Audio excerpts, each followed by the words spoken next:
అధికార కాంగ్రెస్ పార్టీకి ఊహించని షాక్ తగిలింది. బీఆర్ఎస్ నుంచి కాంగ్రెస్ లో చేరిన గద్వాల ఎమ్మెల్యే బండ్ల కృష్ణమోహన్ రెడ్డి యూటర్న్ తీసుకున్నారు.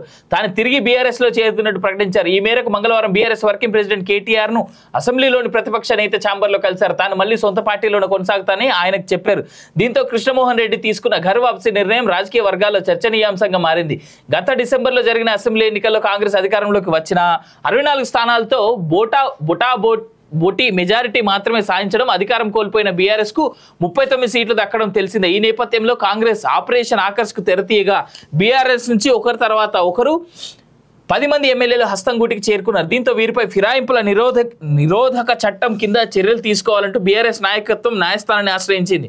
అయితే 200 మంది ఎమ్మెల్యేలను పార్టీలో చేర్చుకోవడం ద్వారా వారిపై అనర్హత వేటు పడకుండా చూసుకోవాలని కాంగ్రెస్ నాయకత్వం ప్రయత్నిస్తోంది. ఈ క్రమంలో త్వరలోనే మరికొందరు బీఆర్ఎస్ ఎమ్మెల్యేలు కాంగ్రెస్ తీర్థం పుచ్చుకుంటారనే ప్రచారం జరుగుతుండగా గద్వాల ఎమ్మెల్యే సొంతగూటికి చేరుకుని అందరికీ షాక్ ఇచ్చారు. దీంతో కాంగ్రెస్ లో మరో 9 మంది బీఆర్ఎస్ ఎమ్మెల్యేలు మిగిలారు. వీరిలో 3 ఎమ్మెల్యేలు సొంత పార్టీలోకి వచ్చేందుకు సిద్ధంగా ఉన్నారని బీఆర్ఎస్ వర్గాలు చెప్తున్నాయి. కాంగ్రెస్ లోనే కొనసాగుతాం. బీఆర్ఎస్ తరఫున గెలిచిన కాంగ్రెస్ లో చేరిన భద్రాచలం ఎమ్మెల్యే తెల్లం వెంకట్రావు తిరిగి సొంత పార్టీలోకి వెళ్తారంటూ జరుగుతున్న ప్రచారాన్ని ఆయన ఖండించారు. అసెంబ్లీ ప్రాంగణంలో బీఆర్ఎస్ ముఖ్య నేత కనిపిస్తే మాట్లాడానని, దానికే పార్టీ మారుతున్నట్టు ప్రచారం చేయడం సరికాదని తెల్లం వెంకట్రావు అన్నారు. తాను మాత్రం కాంగ్రెస్ లోనే కొనసాగుతానని స్పష్టం చేశారు. మరోవైపు చేవెళ్లి ఎమ్మెల్యే కాళే యాదయ్య కూడా తాను కాంగ్రెస్ లోనే కొనసాగుతానని ప్రకటించారు. తిరిగి బీఆర్ఎస్ లోకి వెళ్లే అవకాశం ఉందంటూ సోషల్ మీడియాలో జరుగుతున్న ప్రచారాన్ని ఆయన ఖండించారు. ఈ మేరకు మంగళవారం యాదయ్య ఆంధ్రజ్యోతితో మాట్లాడారు. కాంగ్రెస్లోనే కొనసాగుతానని, కేవలం నియోజక అభివృద్ధికి కృషి చేస్తానని చెప్పారు. బండ్లకు స్థానిక నేతలతో పొసగనందుకే గద్వాల ఎమ్మెల్యే కృష్ణమోహన్ రెడ్డి తిరిగి బీఆర్ఎస్ జై కొట్టడానికి ప్రధాన కారణం స్థానిక కాంగ్రెస్ నేతలతో పొసగపోవడమేనని తెలుస్తోంది. వాస్తవానికి కృష్ణమోహన్ రెడ్డి రాకను కాంగ్రెస్ తరఫున ఆయనపై పోటీ చేసిన జెడ్పీ మాజీ చైర్పర్సన్ సరిత, ఆమె వర్గీయులు తీవ్రంగా వ్యతిరేకించారు. అయితే పార్టీ నాయకత్వం వారిని ఒప్పించి కృష్ణమోహన్ రెడ్డిని చేర్చుకుంది. అయితే కాంగ్రెస్ లో తనకు సరైన గుర్తింపు ఇవ్వడం లేదని కృష్ణమోహన్ రెడ్డి భావిస్తున్నట్టు సమాచారం. పైగా కృష్ణమోహన్ రెడ్డి ఎన్నికను సవాల్ చేస్తూ కోర్టులో ఆమె కేసు వేశారు. కేటీఆర్ ను కలిసిన అనంతరం ఆయన మీడియాతో మాట్లాడుతూ ఇదే విషయాన్ని ప్రస్తావించారు. తనపై సరితతో పాటు బీజేపీ ఎంపీ డీకే అరుణ కోర్టులో పిటిషన్ వేశారని తెలిపారు. ఈ కేసులో తన తరఫున కోర్టులో వాదించేందుకు న్యాయవాదిని ఏర్పాటు చేసిన బీఆర్ఎస్ ఇటీవల తొలగించిందన్నారు. తిరిగి న్యాయవాదిని ఏర్పాటు చేయాలని కేటీఆర్ కోరగా సుముఖత వ్యక్తం చేశారని చెప్పారు. అంటే లిటరల్గా చెప్పాలంటే వచ్చినోడు మళ్ళీ ఎందుకు పోయిండయ్యా అంటే కేవలం ఆయన మీద కేసు వేసినందుకు. ఇప్పుడు కోర్టులో ఎట్లా కేసు ప్రూవ్ అవుతుంది? కేసు ప్రూవ్ అయింది అంటే ఏమైంది? ఆయన శాసనసభాపక్ష నేతగా ఆయన ఏదైతే గెలిచిండో ఆ యొక్క సీట్ని కోల్పోవాల్సి వస్తుంది. అంటే మళ్ళీ బై ఎలక్షన్ పెట్టాల్సి వస్తుంది. ఆ బై ఎలక్షన్ పెడితే కాక గెలుస్తాడో లేదో అనేటువంటి డౌట్ ఆయనకు ఉన్నది కాబట్టి అందుకే బీఆర్ఎస్లోకి పోయిండు. ఆ కేసు మళ్ళీ కొట్టుడు పోయింది అనుకోండి, పొరపాటున పోయింది అనుకోండి, మళ్ళీ వచ్చి మళ్ళీ కాంగ్రెస్లోనో బీజేపీలో జాయిన్ అవుతాడు. అయితే ఈ ఎమ్మెల్యేలు లోపలికి పోవడం, బయటికి రావడం, అంటే ఇప్పుడు వేరే సింబల్ మీద గెలిచినోడు ఇంకో పార్టీ సింబల్ మీదకి పోవడం, మళ్ళీ తిరిగి ఏ పార్టీలో అయితే గెలిచినో ఆ పార్టీలోకి రావడానికి ఇక్కడ ఒక కారణం ఉన్నది.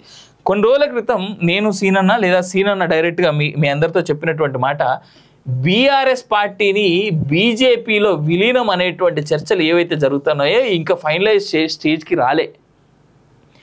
ఒకవేళ బీఆర్ఎస్ గనక విలీన స్టేజ్కి గనక వచ్చేస్తే అప్పుడు వాళ్ళ యొక్క సంఖ్యాబలం తగ్గింది అనేటువంటి మాట బీఆర్ఎస్ అనకుండా బీజేపీని అన్ని రకాల చిక్కుల్లో పడేస్తూ వాళ్ళని అన్ని రకాల డిమాండ్లు ప్రాపర్గా చేసేందుకు అవకాశం ఉండేందుకే పోయిన వాళ్ళు మళ్ళీ తిరిగి వెనక్కి వస్తున్నారేమో అనేటువంటి ఆలోచన ఉంటున్నది. అది కాకుండా ఇక్కడ ఇంకో పేరు వినిపిస్తూ ఉన్నది సోషల్ మీడియా సాక్షిగా. ఈ పోయిన వాళ్ళందరూ పార్టీ బీఆర్ఎస్ నుంచి కాంగ్రెస్లోకి పోయిన వాళ్ళందరినీ మేజర్గా పొంగులేటి శ్రీనివాసరెడ్డి తీసుకొచ్చినాడు. అందరినీ మెజారిటీ వాళ్ళందరినీ పొంగులేటి శ్రీనివాసరెడ్డి తీసుకొచ్చాడు. ఇప్పుడు పార్టీ మారుతున్న నేతలందరి వెనకాల కూడా ఈ పొంగులేటే ఉన్నాడా? అంటే బీఆర్ఎస్ నుంచి కాంగ్రెస్లోకి వచ్చిన వాళ్ళు మళ్ళీ కాంగ్రెస్ నుంచి బీఆర్ఎస్లోకి, సో బీఆర్ఎస్ టు కాంగ్రెస్ ఏదైతే ఇది జరిగిందో ఇటు వచ్చినోడు మళ్ళీ ఇటు పోవడానికి వెనకాల ఈ పొంగులేటే కారణమా అనేటువంటి చర్చ కూడా చాలా బలంగా ఉంది. ఎందుకంటే పొంగులేటి బ్యాక్ ఎండ్లో ఉంటూ ఈయన పొంగులేటి కేసీఆర్ని సీఎం చేసి పొంగులేటిని ఆర్థిక మంత్రిగా చేయడం కోసం ఇదేమైనా స్కెచ్ నడుస్తూ ఉందా అనేటువంటి డిస్కషన్ బీఆర్ఎస్ పార్టీ నాయకుల్లో చాలా బలంగా నడుస్తూ ఉన్నది. సో ఇక్కడ పొంగులేటి తన స్వార్థం కోసం కాంగ్రెస్ పార్టీని ఆగం చేసేందుకు సిద్ధమైందా అనేటువంటి డిస్కషన్ నడుస్తుంది. ఇది డిస్కషన్ స్టేజ్లో మాత్రమే ఉన్నది. ఇది ఫైనలైజ్డ్ లేదా ఇదే ప్రాపర్ ఇదే కాంక్రీట్ అనేటువంటి మాట నేను చెప్పా. ఈ డిస్కషన్ అయితే నడుస్తూ ఉన్నది. బట్ దీన్ని కి ఆధారం కానీ దీనికి సంబంధించినటువంటి విషయాలు కానీ రానటువంటి రోజుల్లోనే బయటపడతాయి. సో ప్రస్తుతానికైతే అది కేవలం ఒక ఊహాగానంగా మాత్రం మనం పరిగణిద్దాం, అంతకంటే వద్దు. ఎందుకంటే నేను ఇదే క్లారిటీ అని చెప్పినా అనుకోండి, మళ్ళీ చాలామంది ఏడుస్తారు.